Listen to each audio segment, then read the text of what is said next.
दिल्ली धमाके से जुड़ी हुई एक और कार भी बरामद हुई है। फरीदाबाद के खंडावली गांव में ये जो इको स्पोर्ट की लाल रंग की जिसको तलाशा जा रहा था वो यहां पर बरामद की गई है। जांच एजेंसी वहां से एक व्यक्ति और संदिग्ध अवस्था में अपने साथ यहां पर ले गई है एक व्यक्ति को, और लाल रंग की इको स्पोर्ट कार थी।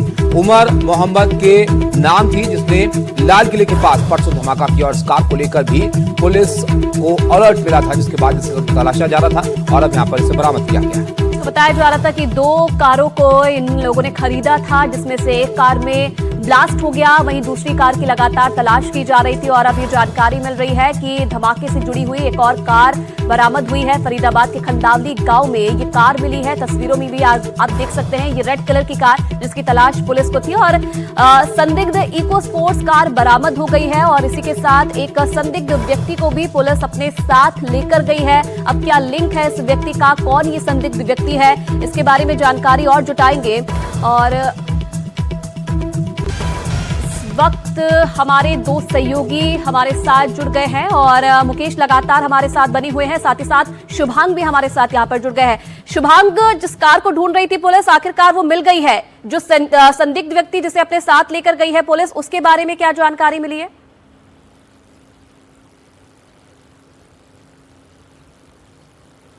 बिल्कुल, देखिए, क्योंकि कंडावली गांव में इस समय मेरी मौजूदगी है, जो कि फरीदाबाद में है, और यहीं पर वो लाल रंग की इको स्पोर्ट कार है जो अब मिली है। लेकिन देखिए, पहले समझना होगा कि आखिरकार एनआईए को यहाँ गाड़ी तक का जो रास्ता है वो कैसे मिला। देखिए, बीते दिन एनआईए ने लगातार जो पूछताछ का सिलसिला था वो लगातार जारी रहा। अल-फलाह यूनिवर्सिटी में भी किया गया। साथ ही साथ उमर मोहम्मद, जो कि सबसे बड़ा मास्टरमाइंड इस पूरे आतंकी हमले में माना जा रहा है, वो वहाँ उसके जो जानने वाले हैं, जो उसके क्लोज रिलेटिव्स हैं, उनसे भी यहाँ पर पूछताछ की गई। और उसके बाद एक आदमी पर शक हुआ, जो कि उमर का ड्राइवर और उसका असिस्टेंट निकला।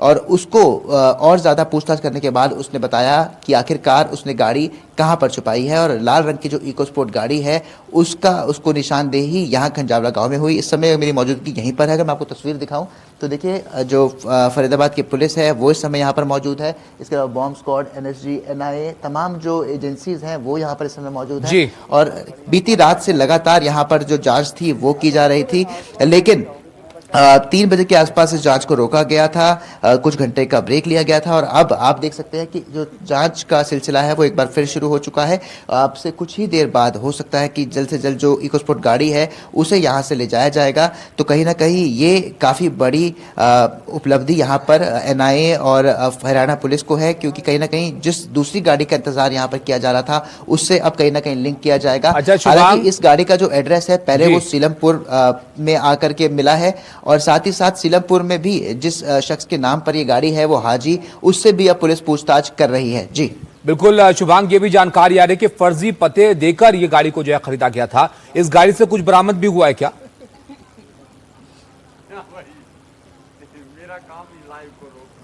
बिल्कुल, देखिए, इस गाड़ी में से जो फिंगरप्रिंट्स थे पहले वो ले लिए गए थे। और देखिए, सूत्रों के हवाले से जो हमें यहाँ पर जानकारी मिल रही थी, जो स्नाइपर डॉग्स थे वो गाड़ी के बार बार नज़दीक जाकर बैठ रहे थे, जिस वजह से और ज़्यादा शक जो सुरक्षा एजेंसियाँ हैं उन्हें हो रहा था। ऐसे में इस जो जानकारी हमें ये भी मिली है कि गाड़ी को हो सकता है डिसमेंटल किया गया हो। तो कहीं ना कहीं थोड़ा सा उसके लिए इंतज़ार करना होगा कि आखिरकार गाड़ी में से और क्या कुछ अभी तक बरामद हुआ है।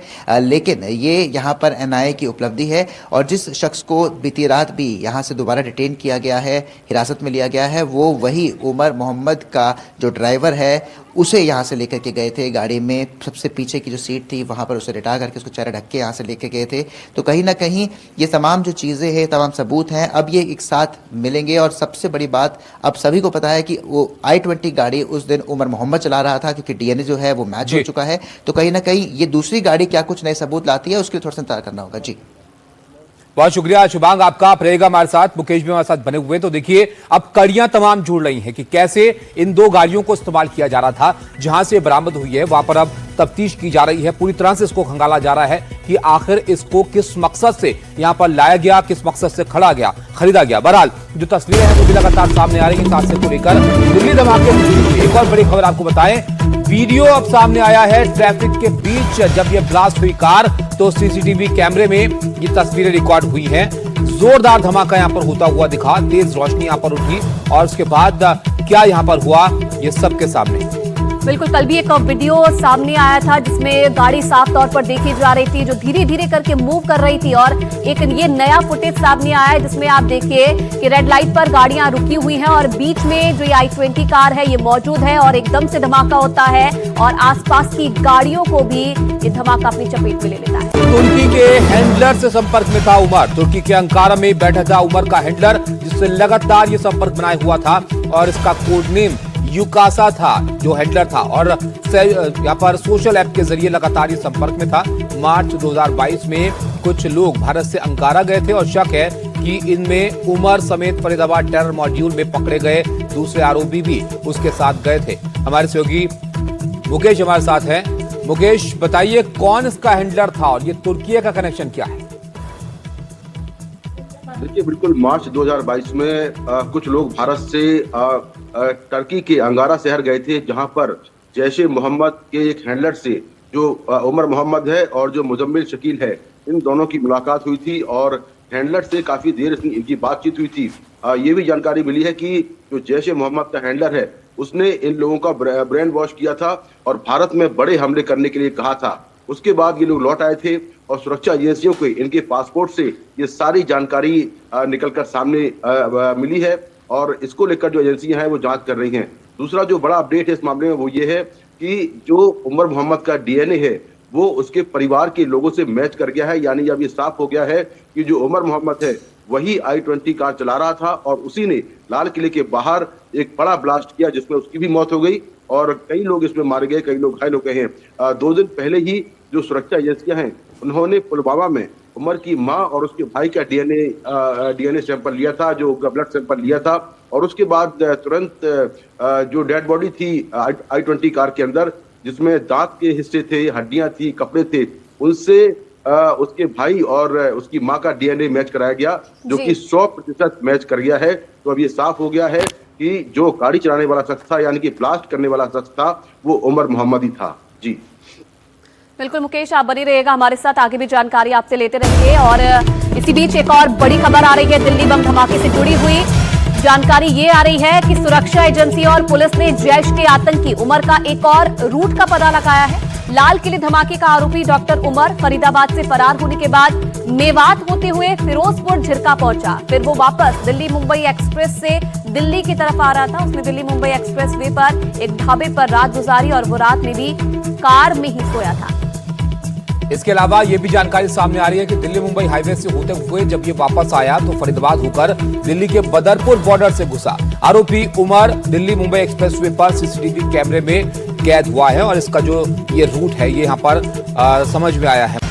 फरीदाबाद में ये लोग इनके ठिकाने थे और इसमें ये जो नया रूट यहाँ पर सामने आ रहा है, जरा बताइए इसमें और क्या चीजें यहाँ पर निकल कर आई हैं?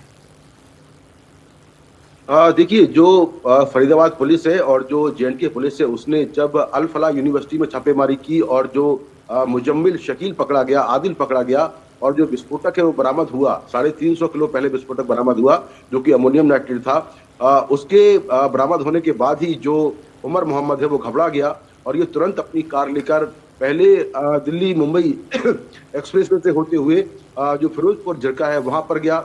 इसके बाद ये वापस लौटा, फिर इसने दिल्ली मुंबई एक्सप्रेसवे पर रात गुजारी, रात में वहीं गाड़ी में सोया ये और मेवात होते हुए वापस जो है फरीदाबाद आया और 10 तारीख की सुबह जो है 8:13 पर ये बदरपुर बॉर्डर से दिल्ली के अंदर एंटर हुआ और फिर दिल्ली के अलग अलग इलाकों में घूमता रहा, जिसमें करोड़ पैलेस है, मयूर विहार है, तमाम इलाकों में घूमते हुए ये दोपहर में जो है लाल किले की पार्किंग में पहुंचा। जी।